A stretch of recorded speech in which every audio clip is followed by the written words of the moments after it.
بسم اللہ الرحمن الرحیم۔ ایک دعا جس کا ثواب اللہ تعالیٰ نے چھپا رکھا ہے۔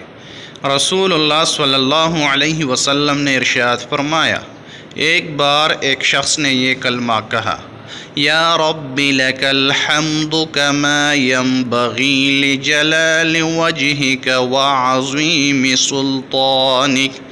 فرشتے گھبرا گئے کہ اس کا کتنا اجر لکھے۔ آخر اللہ تعالیٰ سے انہوں نے عرض کیا کہ آپ کے بندے نے ایک ایسا کلمہ کہا ہے کہ ہم نہیں جانتے کہ ہم اس کلمے کا ثواب کیا لکھیں۔ پروردگار نے باوجود جاننے کے پوچھا کہ اس نے کیا کہا ہے۔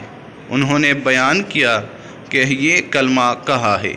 اللہ تعالیٰ نے فرمایا، تم اس مذکورہ کلمے کو اسی طرح لکھ لو، میں اسے اپنی ملاقات کے وقت اس کا اجر خود دے دوں گا۔